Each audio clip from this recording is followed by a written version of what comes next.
बातमीला सत्याचा आधार म्हणजेच निर्भीड विचार। तो उन्होंने भगवा रंगी क्यों पहनाया? विरोध का मूल कारण केवल इतना सा है कि उन्होंने अगर कपड़े ही पहनाना थे तो नीले पहना देते, कोई हरा पहना देता, कोई काला पहना देता। कोई जरूरी है कि उसको भगवा रंग के ही कपड़े पहनाना? विरोध का कारण उन्होंने खुद उत्पन्न करा।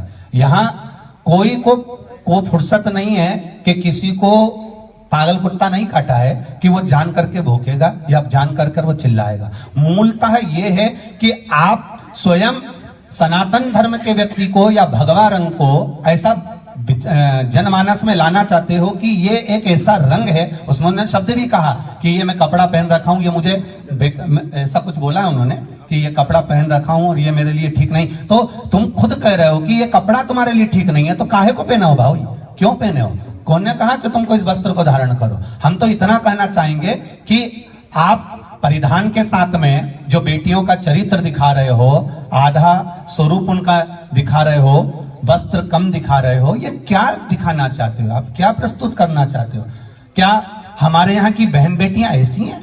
क्या हमारे भारत भूमि की बेटियां ऐसी हैं? आप उस फिल्म को बना रहे हो भारत में दिखाने के लिए, आप उस फिल्म को बना रहे हो इस भारत की भूमि को दिखाने के लिए। तो मेरे भारत भूमि की बेटियां ऐसा परिधान नहीं पहनती हैं जो परिधान तुम दिखाने का प्रयास कर रहे हो, या मेरे भारत की भूमि पर रहने वाली बेटियां इस तरह का वस्त्र धारण नहीं करती हैं। ये हम दिखाकर उनके परिधान को बदलना चाहते हैं। हम उनको उस भगवा रंग को दिखाकर ये भूमि को दिखाने के लिए। तो मेरे भारत भूमि की बेटियां ऐसा परिधान नहीं पहनती हैं जो परिधान तुम दिखाने का प्रयास कर रहे हो, या मेरे भारत की भूमि पर रहने वाली बेटियां इस तरह का वस्त्र धारण नहीं करती हैं। ये हम दिखाकर उनके परिधान को बदलना चाहते हैं। हम उनको उस भगवा रंग को दिखाकर ये दिखाना चाहते हैं कि आप इससे दूर रहें या इससे बचने का प्रयास करें। तो ऐसी फिल्मों को तो वास्तवता है कि देखना ही नहीं चाहिए। जब तुम कश्मीर देखने नहीं गए तो हम क्यों पठान देखने जाएंगे?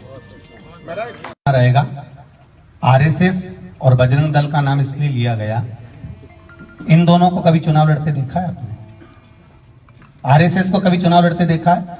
बजरंग दल को कभी चुनाव लड़ते देखा है? ये किस पार्टी के हैं किसको मालूम है? कभी इनका बंदा कोई खड़ा हुआ हो कि मैं बजरंग दल का हूं और आपको मेरे को बजरंग दल को आपको वोट देना? कभी ये कहा हो कि बजरंग दल को वोट देना? कभी कहा हो कि आरएसएस को वोट देना हो तो जरूर मेरे पास लेकर आना। क्योंकि जब जब सनातन धर्म पर आंच आती है, कहीं बाढ़ आती है, उस समय पर ये नहीं देखा जाता कि ये कौन सी पार्टी का है। उस समय पर देखा जाता है ये हिंदू है, सनातनी है, या संसार में जन्म लेने वाला मनुष्य है।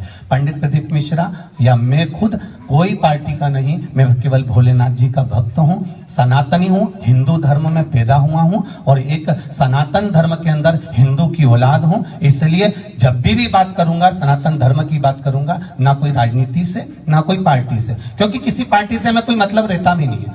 ये व्यासपीठ किसी पार्टी की नहीं रही। पार्टी तो आज एक पद की है, दूसरे दिन कोई दूसरा बैठ जाएगा, तीसरे दिन कोई तीसरा बैठ जाएगा, चौथे दिन कोई चौथा बैठ जाएगा। ये राजनेता अपनी जगह स्थान छोड़ सकते हैं, पर अपनी जो गादी है, व्यासपीठ है, उसकी मर्यादा ये है, ना तो कभी आरएसएस ने चुनाव लड़ा, ना कभी बजरंग दल ने चुनाव लड़ा। ये वो दल हैं, ये वो संघ हैं जो हमारे दुख के समय पर, जब आपके यहाँ कष्ट आता है, अभी बैतूल में कहीं की बाढ़ आ जाए, कोई भूकंप आ जाए, कोई दूसरा आकर बता दे तो बताना, बजरंग दल का व्यक्ति या आरएसएस का व्यक्ति या विश्व हिंदू परिषद का व्यक्ति या हिंदू समिति के व्यक्ति अपनी